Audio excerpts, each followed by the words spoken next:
Passion, talent, development.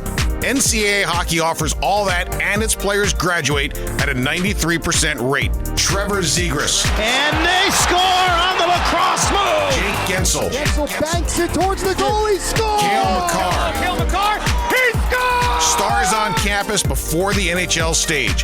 Whether you're a fan or a player, nothing compares to college hockey. My goodness gracious me! Visit collegehockeyinc.com and follow at College Hockey.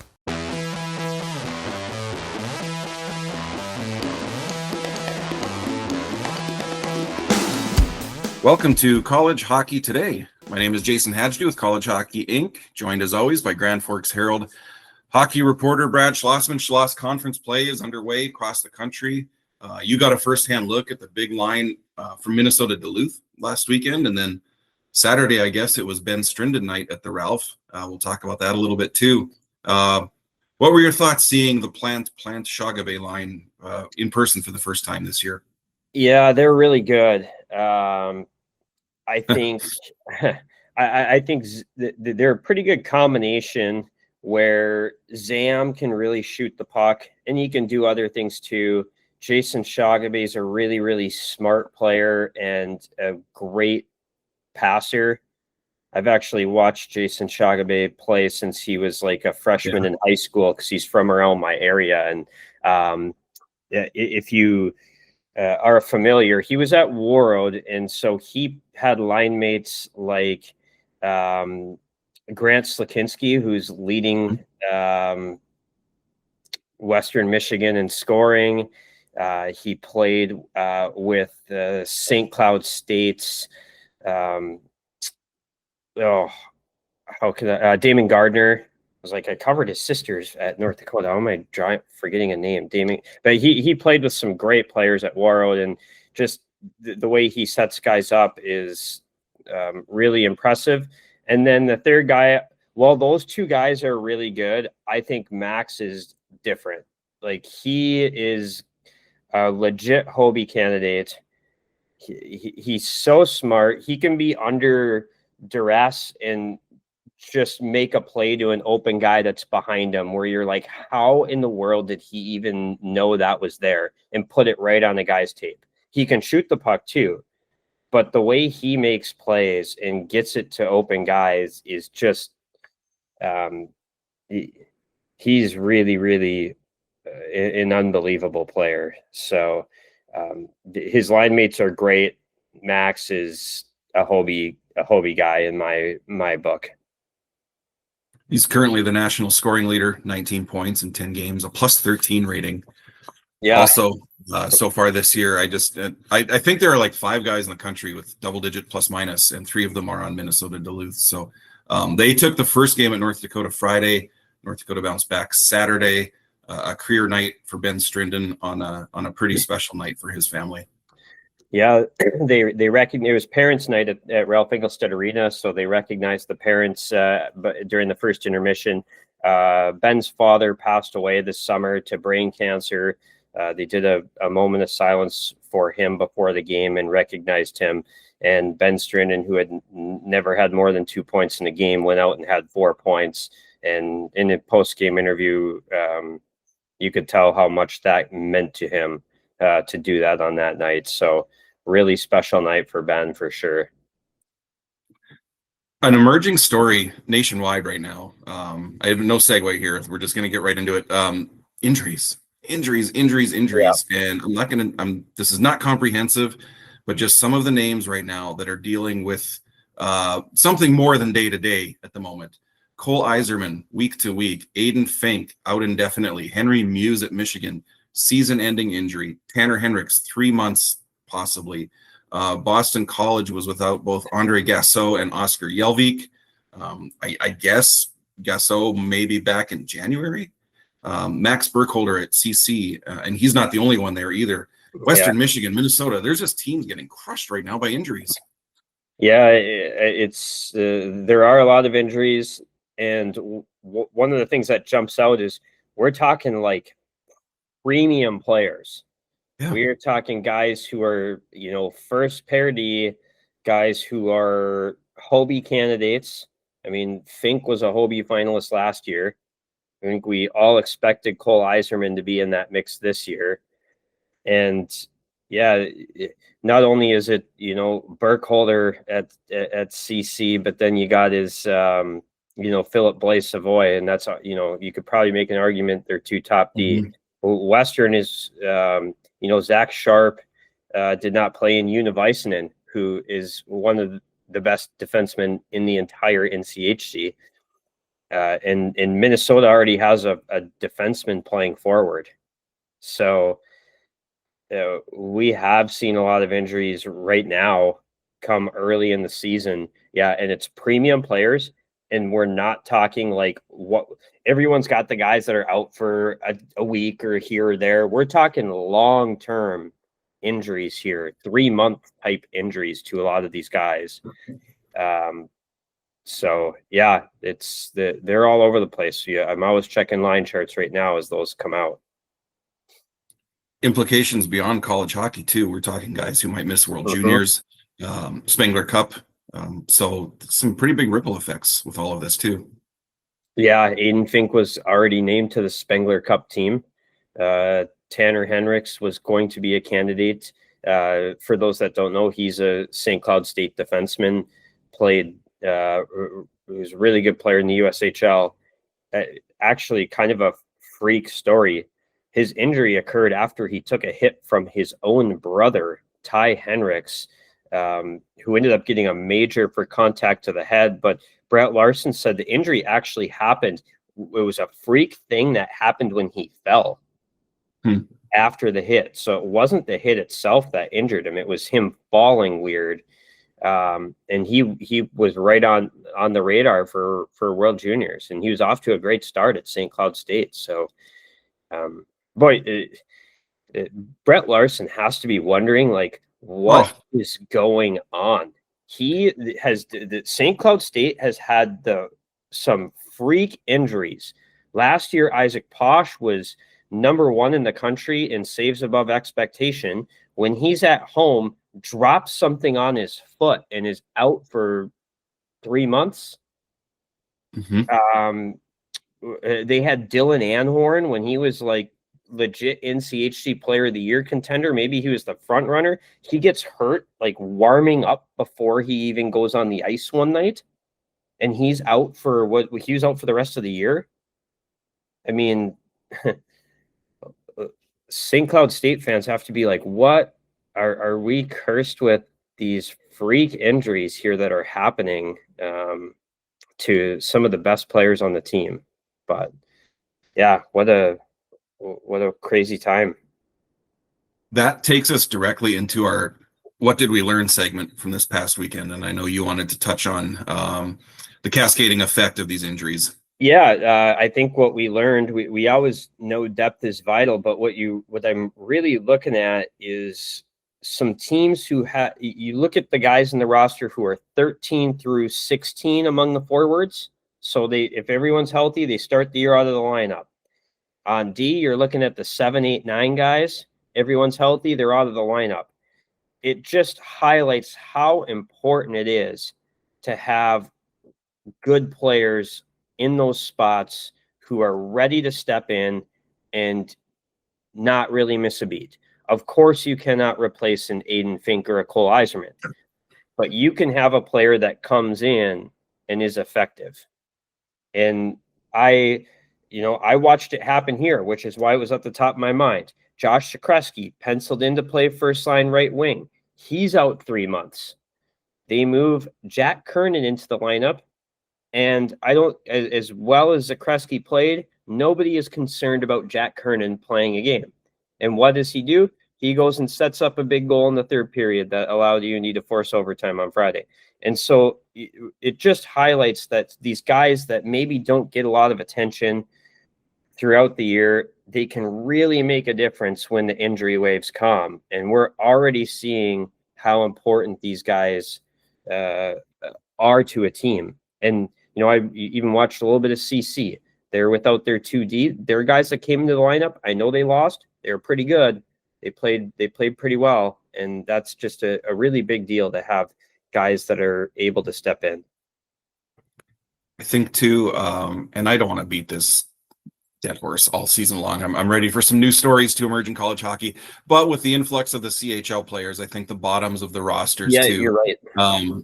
Have really elevated teams' depth that is this year in particular.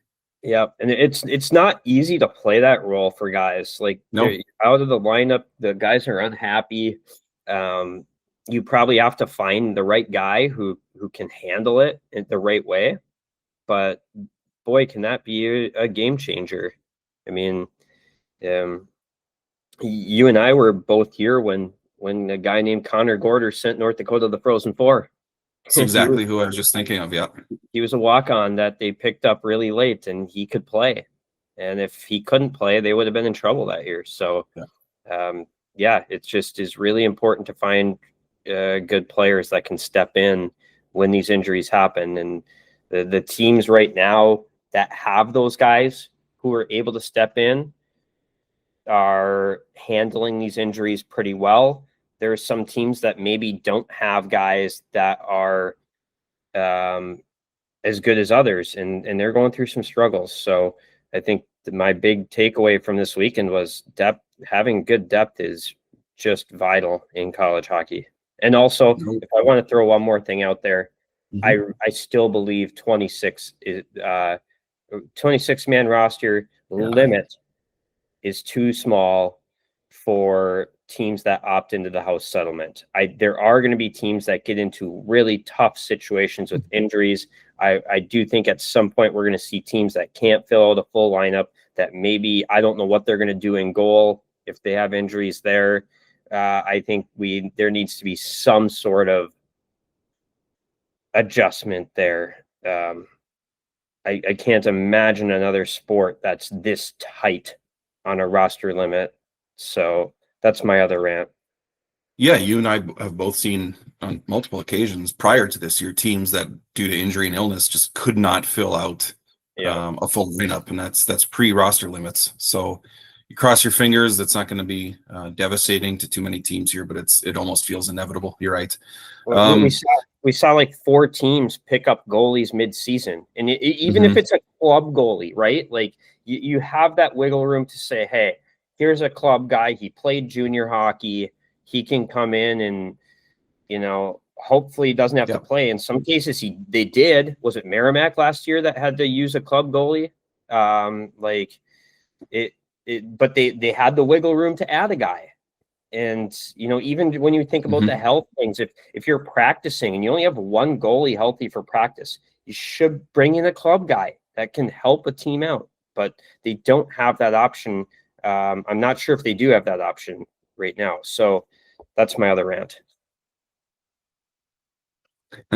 Fair enough. Okay, before we whip around the country, a note to our listeners. We're tweaking this format a little bit. Rather than trying to cram in all of the results from all of the conferences on every episode, we're going to try honing in on one or two major themes or storylines to come out of each league from the weekend. So if you don't hear us talk about your team in a particular episode, that's why. We're not ignoring anyone. We're just trying to streamline things, tighten up the format a little bit. So we'll see how this goes, but we'll start with the Independence, where Alaska Anchorage pulled off one of the stunners of the week. They go into Magnus Arena and knock off Denver 4-3 in overtime on Friday. First win of the year for the Seawolves. Yeah, a huge win for Alaska Anchorage. And that was a game where Anchorage kind of had answers the first couple periods. Denver comes out, jumps up, Anchorage answers. Rieger Lorenz scores on a penalty shot. And then Joey Potter, big game for him. He scored the next 2 goals for Alaska Anchorage, and Joey Potter also assisted on the overtime goal. So Denver outshot the Seawolves 49-20, as you would kind of expect, but Alaska Anchorage held in there, ends up pulling off a big upset. Dmitry Kibru had the overtime winner. That was his first goal of the season. Sophomore goalie Tyler Kritsov, career high 46 saves for Alaska Anchorage. Denver did bounce back the following night to get the split. Yeah. But, a big win for the Alaska Anchorage program. I also want to note Lindenwood went to Ferris State on the road and picked up a sweep. Liam Bierman had his first career shutout in the opener. He's had a he had a really good opening month to start his college career. Lindenwood now 5-5, facing a pretty difficult schedule so far. And the other one we got to mention too, the Alaska Nanooks. They go Hot off the presses. Yep. They go out to Quinnipiac. They get a tie. It has been a tough start for the Nanooks. They are 2-8-1, but of those 3 games they did not lose, 2 of them are against Quinnipiac. You saw the game out in Arizona at the Icebreaker where the Nanooks beat Quinnipiac. They end up going all the way.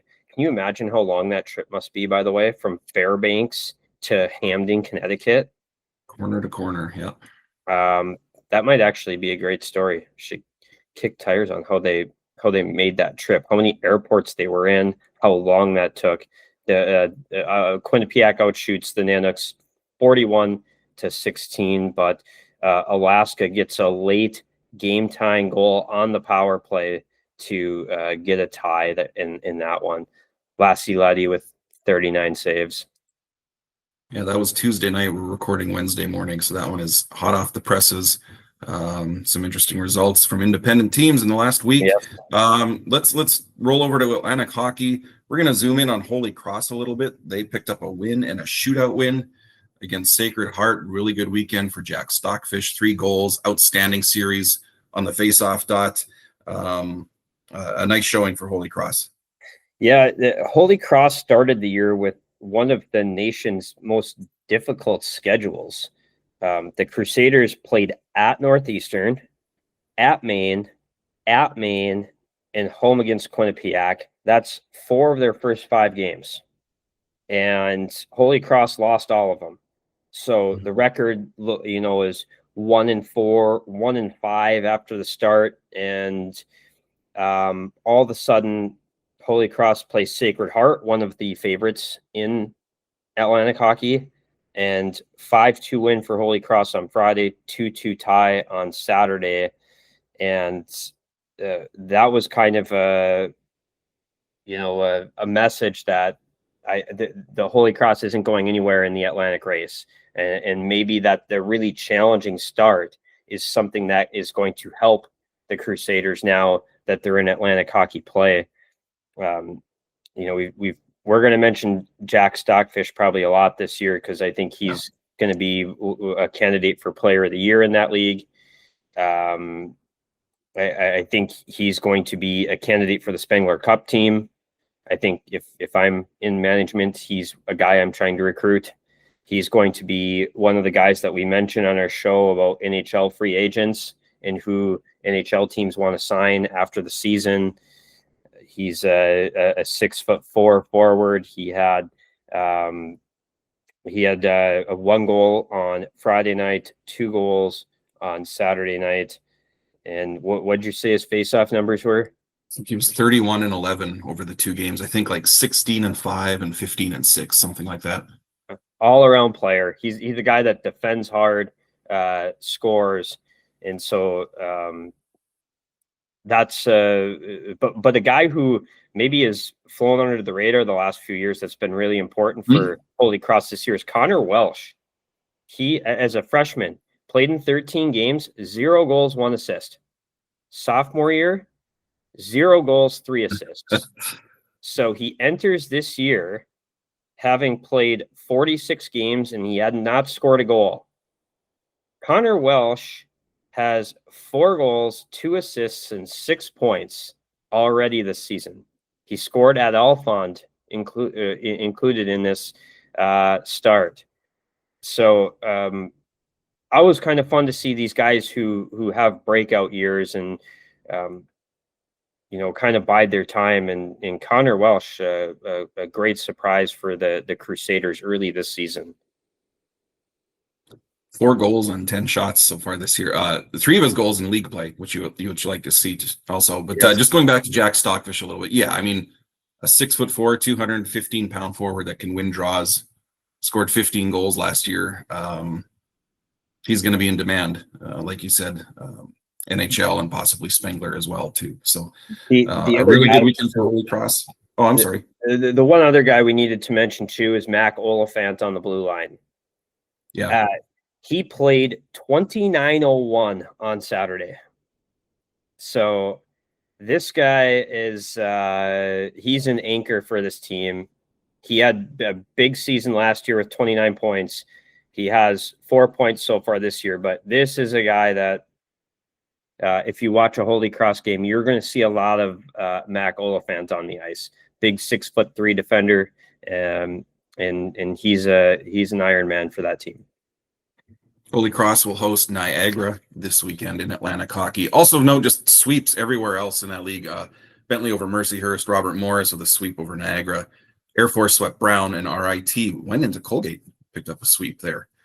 Good weekend of results for Atlantic hockey. Big Ten. Okay, we talked about them quite a bit last week. We're going to talk about them some more this week. But the Wisconsin Badgers under Mike Hastings, they sweep Minnesota. We talked about the underlying numbers hadn't yet, at least last year, fully caught up to the results. I should say the results hadn't caught up to the underlying numbers. That seems to be the case this year. Things coming together for Mike Hastings and his program. Yeah, and I kind of want to take a little bit more of the big picture look. There's been a lot of talk about how is Mike Hastings going to build this team. You know, when he was at Minnesota State, he was the master at, and I shouldn't just say him. Todd Connaught was there with him. You know, and Todd Connaught is one of the best recruiters in the country, and they had. Especially Connaught was great at identifying guys that were going to develop and pop as older players. And a lot of these guys ended up with NHL deals. And part of this is Minnesota State really didn't have maybe the cachet that some of these big schools had to go after these high-end draft picks, that they were going to lose those recruiting battles to the Minnesotas of the world and the Wisconsins of the world. Now that Mike Hastings is there, everyone wanted to know, how is he going to build his team? Is he going to go and do what the other Big Ten teams do and load up on a bunch of draft picks? Is he just going to keep trying to do what he does at Mankato? And I think what we found out is there's a little bit of a mix. That there are more draft picks on this team than he ever had at Minnesota State. But it is not necessarily the model that Michigan State, Michigan, Minnesota, Penn State, that these teams have. It is different. And everyone's been watching and wondering, is it going to work in the Big Ten? And I think the answer right now is it's working. I know last year they had a down year, but, and I don't know why we were so, what's the right word? Why we didn't think it would work. Because when he was at Minnesota State, remember his record against Big Ten teams? Like he had Minnesota's number. So why would you think that this isn't going to work? So anyways, you look at this roster in Quinn Finley, he's a 3rd-round pick. He's leading the team in scoring. Tied with him, Christian Fitzgerald, undrafted player. Simon Tassi, undrafted player who is at Minnesota State. And Christian Fitzgerald also was at Minnesota State. Gavin Morrissey, who they committed at Minnesota State. 3 of their top 4 scorers are guys they brought from Minnesota State. So these players are working, and the model is working right now. And I think that's really fascinating. Wisconsin hasn't lost yet. And Todd Milewski has a bunch of great stats. If you don't follow him on social media, you should find him. If you don't go on social media, you should look up Wisconsin State Journal. He's one of the best, and he's done a great job of documenting this start. You mentioned Christian Fitzgerald, and I had to chuckle. He thought he had a second hat trick of the season on Thursday. Yeah. A scoring change after the game. Ouch. Took that away from him. But yeah, good start for him. And the only 2 non-losses for Wisconsin this year. Those 2 ties against Minnesota State. Minnesota State might be pretty good too. I think that's what we're finding out. Just a really impressive weekend against Minnesota for Wisconsin.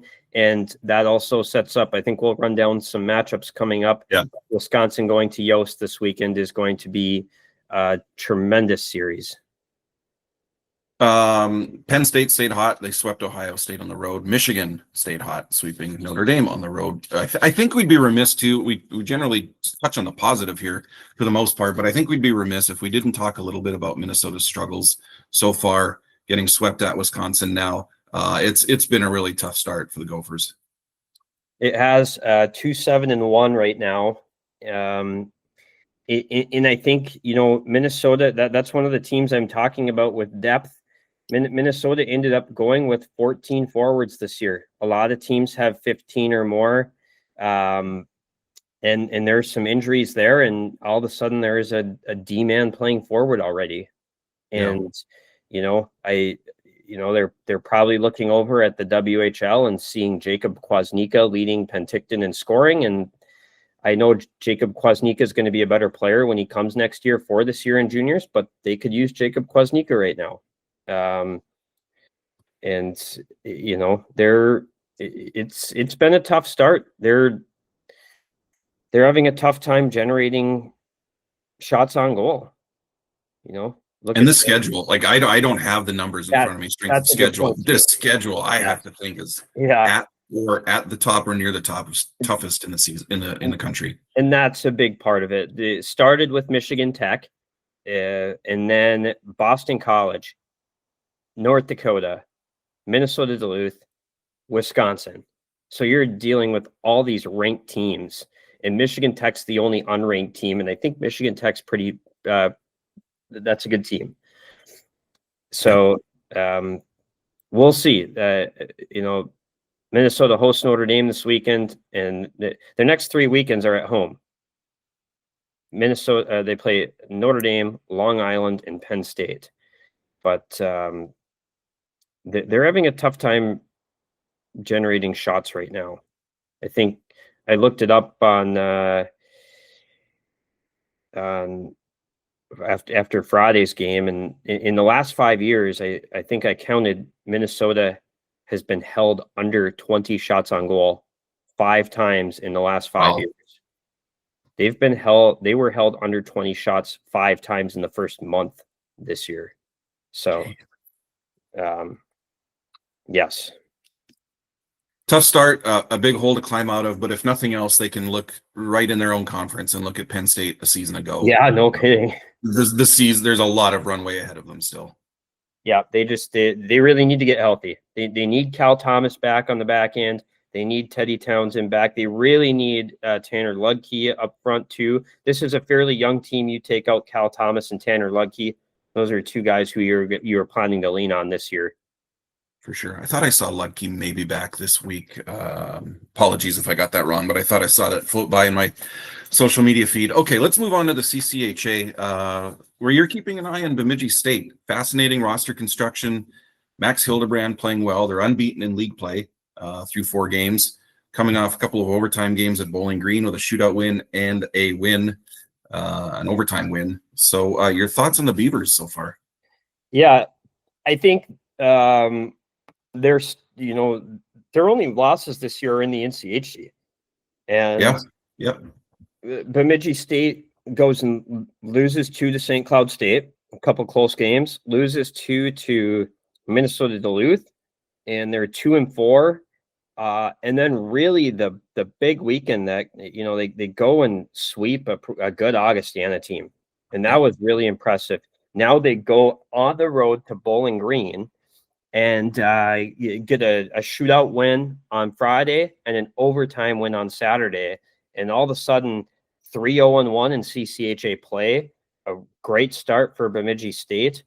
And I think what you're looking at this team, and it really highlights what a tremendous job Tom Serratori and this coaching staff did in being leaders when it comes to the new era of college hockey. And right now, the leading scorer on this team is Oliver Peer. And Oliver Peer is a guy who can just absolutely fly. He's a terrific skater. He played last year in U Sport, and not a lot of teams went and went and got U Sport guys, and he played at the University of New Brunswick. They go out and recruit him, and he's a really important player. One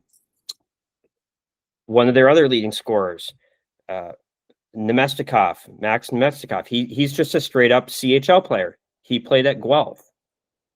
And then the guy who had the big weekend is maybe one of the guys who created the most buzz through this offseason is defenseman Hudson Thornton.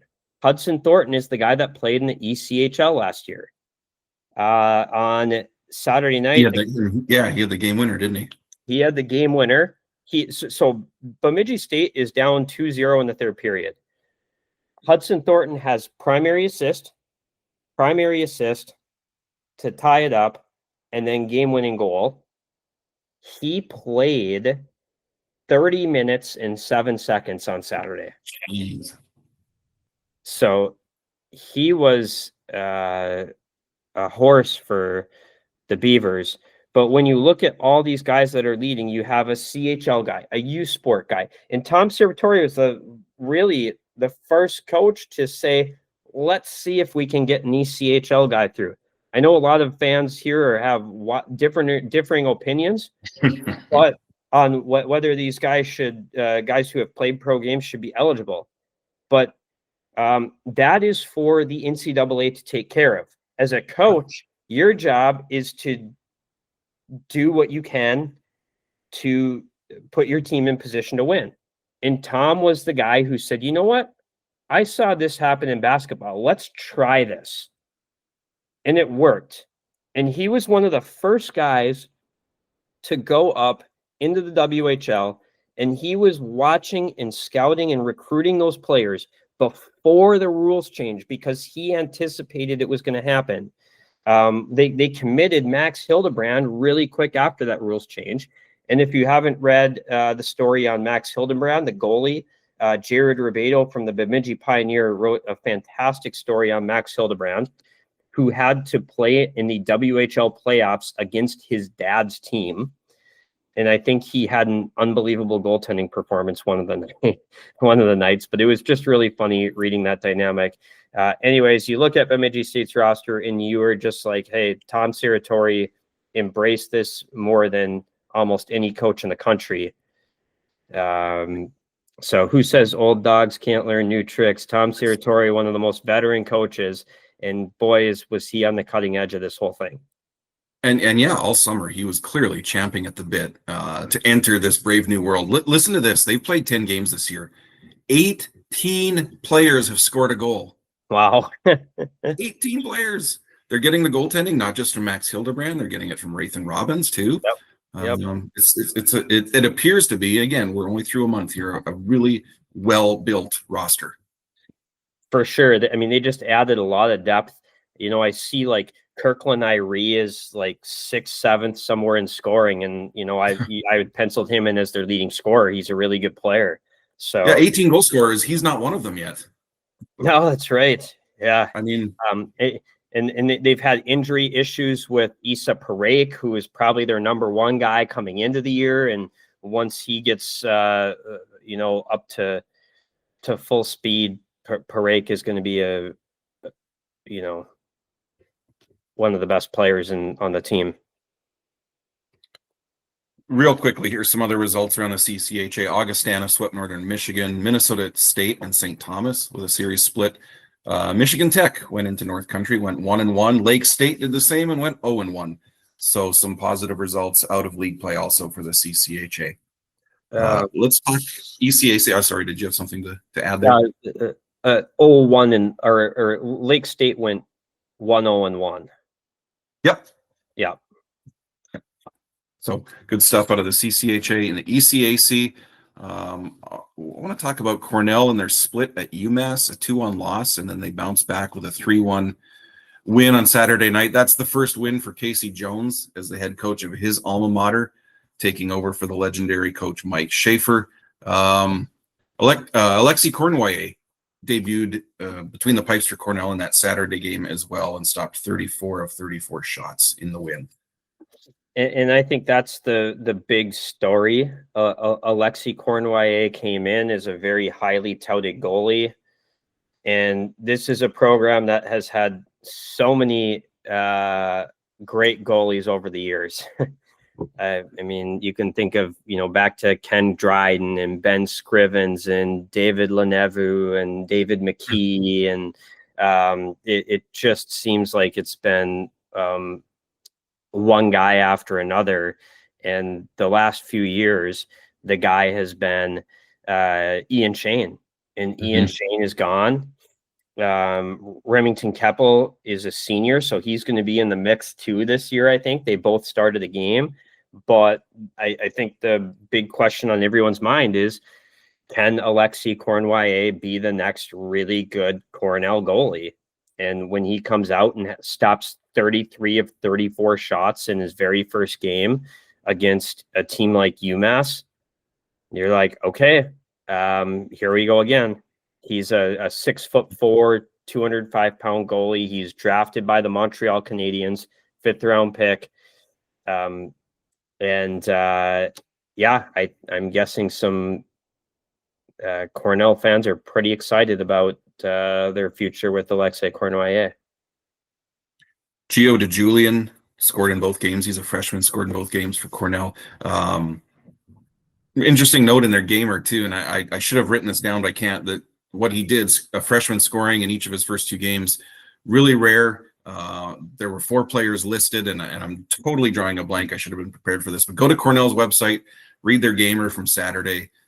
Interesting note on how rare it is for a freshman to score in each of his 2 games there for Cornell. So good stuff for the Big Red. Encouraging opening weekend for Casey Jones as head coach. All right, Hockey East. I don't think there's any real question what the big story is coming out of Hockey East right now. Heck of a week for Lawton Zacher and Northeastern last week. They beat Denver, and then they sweep Boston College. Zacher stopped 72 of 73 in the BC series. And if you fold in the Denver win, so 1 week's worth of games, 3 games total, he stopped 107 of 108 shots in 3 games. Pretty good.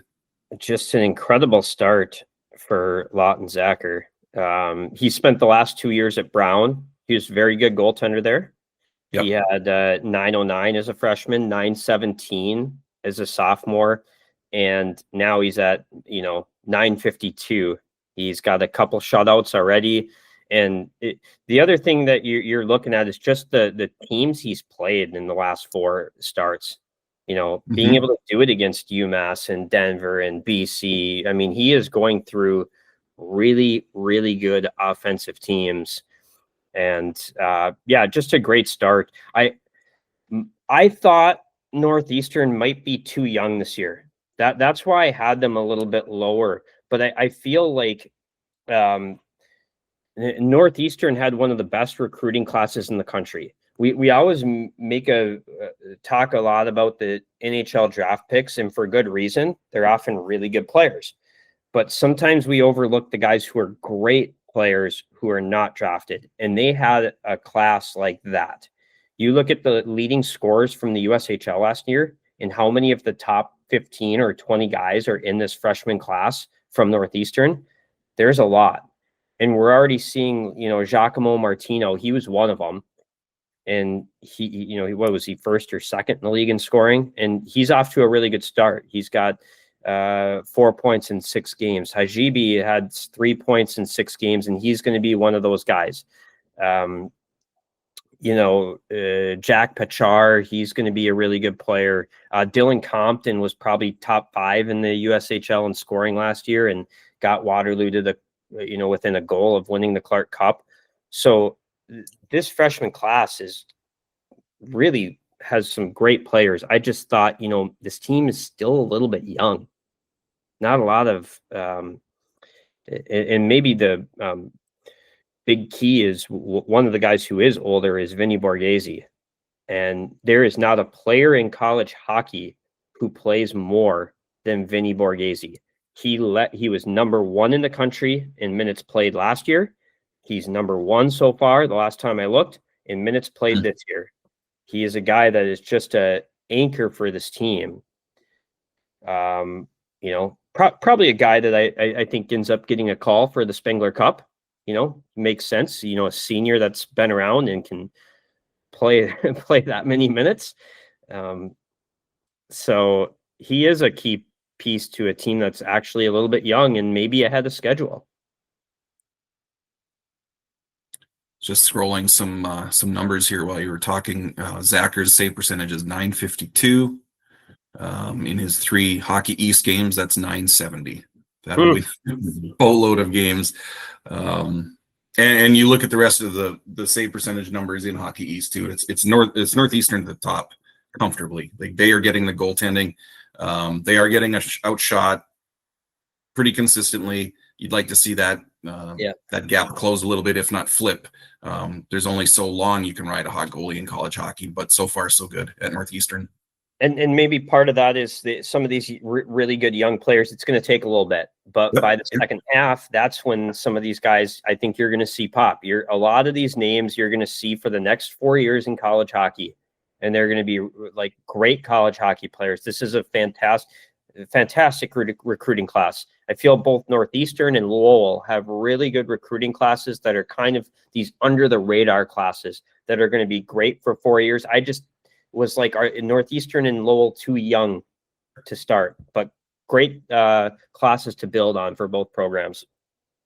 Transfers too can take time. A player like Tyler Fukakusa, who came over from RIT, 36 points a year ago. He's at a point per game right now. Hasn't scored yet though. So when that starts clicking, when the newcomers start clicking, you're right. Things should fall into place pretty nicely for Northeastern. Before we move on, since they had swept Boston College, you had a note. You texted me the other day. Boston College and Boston University both being swept on the same weekend. Yeah, when's the last time that happened? It was there was a paper out, it was BU Hockey Stats on Twitter that came up with it. That it has been, I'm trying to remember off the top of my head now. It's been a long time, at least 10 years. So, yeah, and it's been even longer if you do it just in league play. So. Yeah. Well, here we go. I found it. Yeah, you're right. BU Hockey Stats on Twitter. It was the first time they were both swept in weekend series the same weekend since October 2018, so 7 years ago. First time on a conference weekend since January 2002. Yeah, long time. And BU's a team with one senior. It's a young team, so some of their young players are probably learning. Also, BU's played a really tough schedule. Already has played Michigan State last weekend at Maine. BC's schedule, a trip to Minnesota, playing Northeastern, playing Denver, playing Quinnipiac. They've jumped in. Both teams have kind of jumped into the deep end of the pool here to start the year. So, yeah, I feel first month of the year when we're looking at records and everything, you really have to also take into account schedules, because some teams are playing just brutal schedules and some teams are not. Yeah, BU a lot like Minnesota, where it's just the perfect storm of bad things piling up, the youth, the schedule, and the injury issues. A lot of similarities there. So and BU's got to defend better. That's the big thing. I mean, the Terriers have given up 8 goals in 2 of their last 4 games. They gave up 13 goals this weekend up in Alphont. So, by the way, did you see the game winner on Friday night? Brandon Holt, the D-man, scored the game winner. No, I didn't. He scores the 3-on-3 overtime winner. Kind of goes into the corner, falls into the boards right where the door is, and goes right through the door. If you haven't seen it, go find it. It ended up being the number 2 play of the day on SportsCenter that night. But Brandon Holt, first goal of the season, scores it and goes right through the door afterwards. I'm not gonna lie. Friday and Saturday, I was I was 100% occupied by World Series. For better or for worse. So should I distract you and bring up the start that Justin Poirier's had at Maine? Of all the CHL guys, 13 points in 8 games, 8 goals in 8 games. Him and Gavin McKenna, top rookie scoring leaders in the country right now. Pretty impressive start.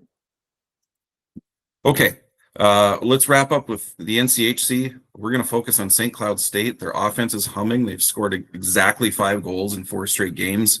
No one's found a way yet to stop Austin Bernavec, and I'll even throw Tyson Gross in there. They both hit the score sheet in all 9 games. Things are humming for St. Cloud, especially that power play right now. Yeah, just incredible numbers that St. Cloud State's putting up on the power play. Remember back in the day, Bob Motzko's teams have always had power plays that were great there, and it appears that Brett Larson has continued that. They're at just under 40% right now for the season. Bernavic's the guy that he just has such a good shot. You just, anytime he winds up and gets ready to release it, I think the whole arena, holds their breath. Yeah, 10 goals in 10 games, 6 of them on the power play. It's like you just described Johnny Brodzinski, to be honest. Honestly, that's similar memories. That anytime Brodzinski was shooting, it was a good play, and you just can't let Bernavec shoot if you're a defensive team, no matter where he is on the ice. Some of the goals he can just wire by goalies are ones where you'd be like, oh, you want the goalie to stop that. But then you're like, nope, that's just Austin Bernavec shooting, and he does it to everybody. Just a great start. I feel that Tyson Gross at St. Cloud State is one of the most underrated players in the country. That's a guy that fans should know. He's a junior. He has 13 points in 10 games. Last year, he had 25 points in 36 games for a Huskies team that really struggled to score. Now he's over a point per game. He's a 6'3" center, and he is winning 65% of his faceoffs. I believe he's number 1 in faceoff percentage in the NCHC. He has not played a game this entire season where he did not have a point. I just think he's a guy a name that fans just really don't know as much as they should. He's a tremendous college hockey player. Let's touch a little bit too on Omaha's sweep of Colorado College while we're here. In a lot of ways, UNO, like Bemidji State, they went and grabbed players far and wide, and maybe focused on some areas other schools were not, and paying dividends. Yes. Well, number one, if we're going to talk about the series, we got to talk about Simon Latkozy. He went. He had just an incredible weekend, but especially Friday night.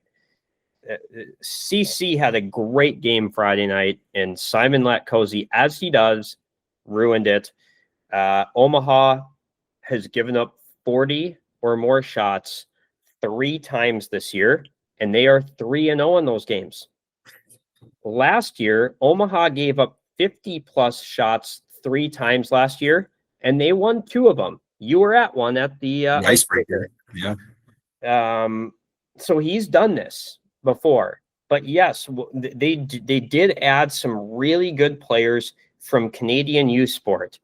Most teams wouldn't have been kind of got the CHL players. Omaha added 7 U Sport players. No other team in the country added more than 3. And Bemidji State added 3. Niagara added 3, and I think Lindenwood.